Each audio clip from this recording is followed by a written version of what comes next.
Hi everyone, hope everyone's doing really good. I just want to apologise again for a bit of tomfoolery.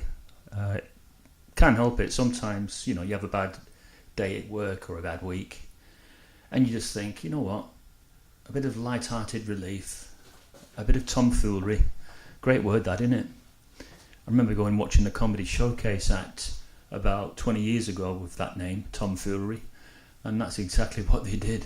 They just got up to madcap capers. Anyway, sometimes it's a bit of light relief, and other times it's serious.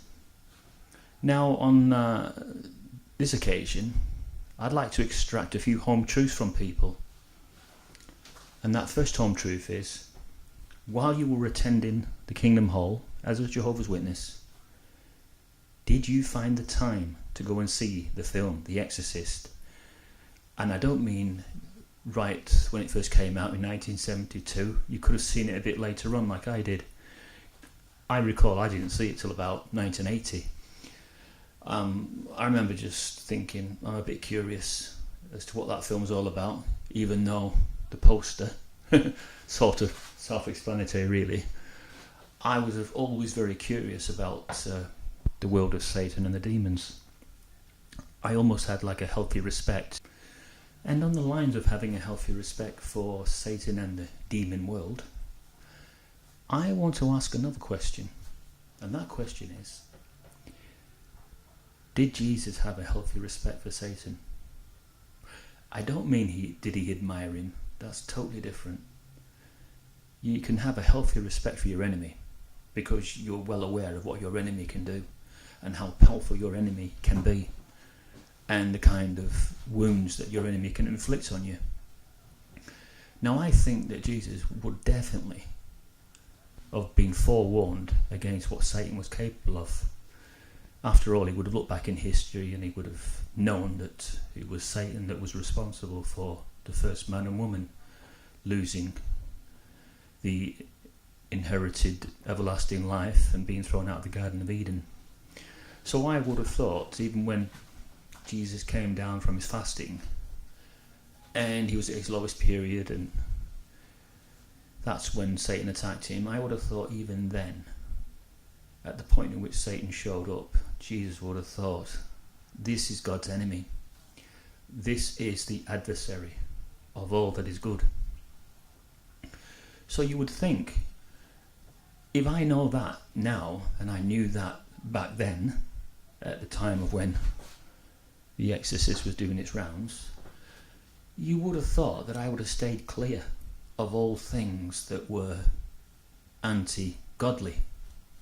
But I didn't, because curiosity got the better of me. So I remember going around about 1980 to our local picture house.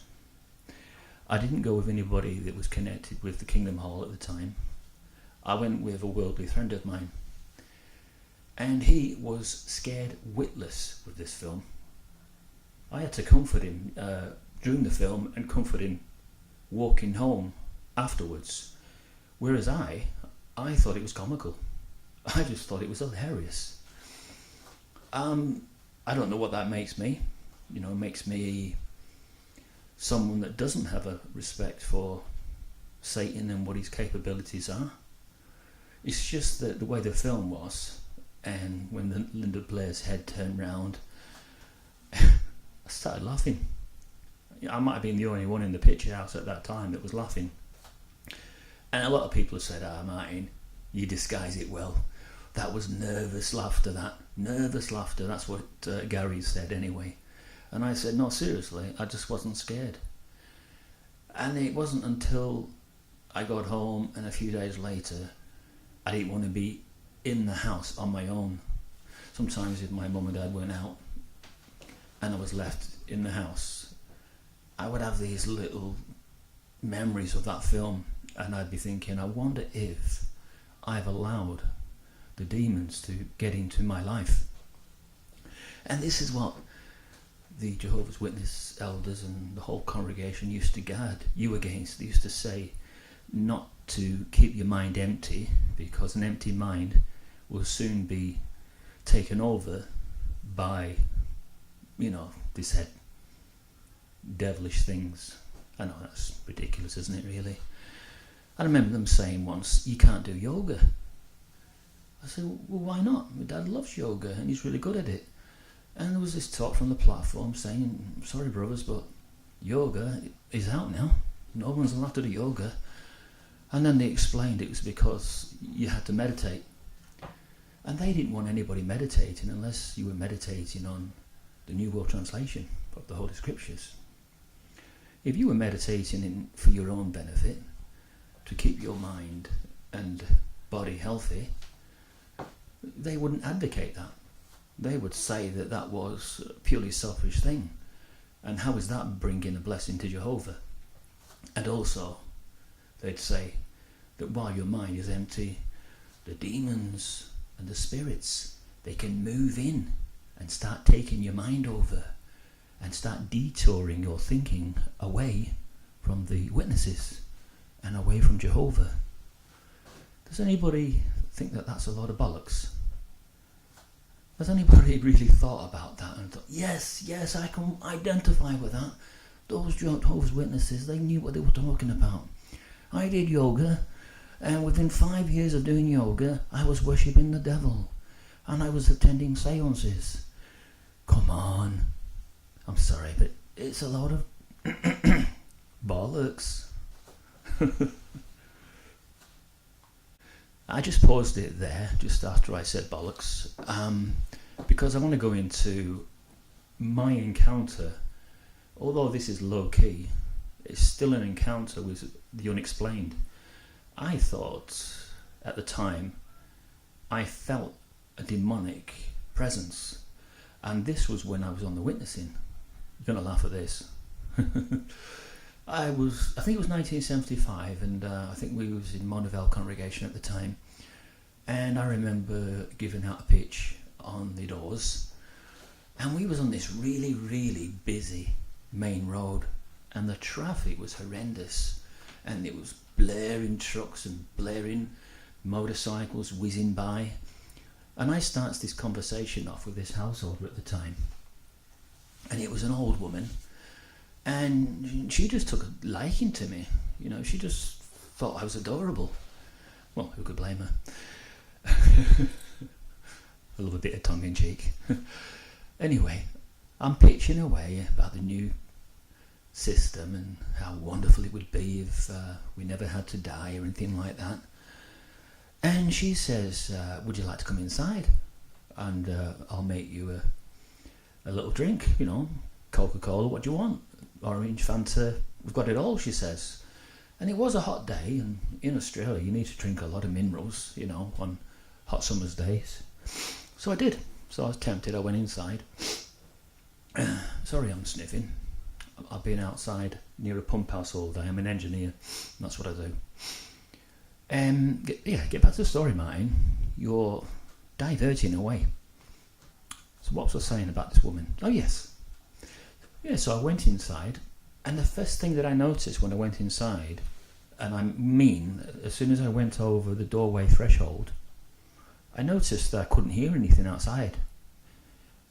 Now, this was strange, right, because outside at that point was only 2 or 3 yards away, but it meant going over the threshold of the door to get back outside.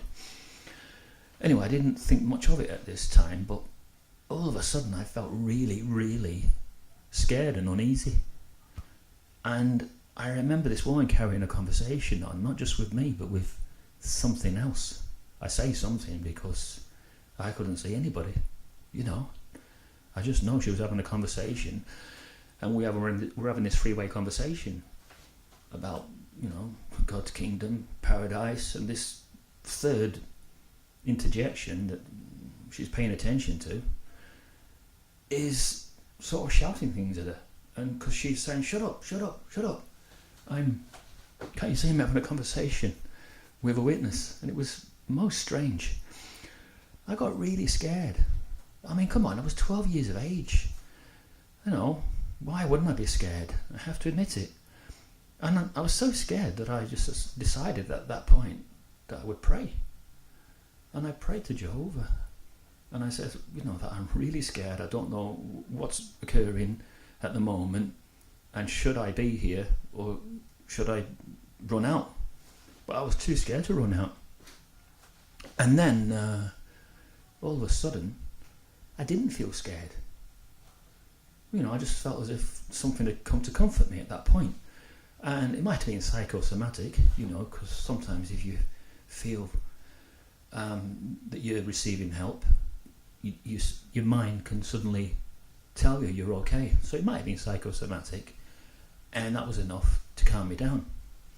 But I remember at that point, saying goodbye to the woman after I'd drunk my mineral drink.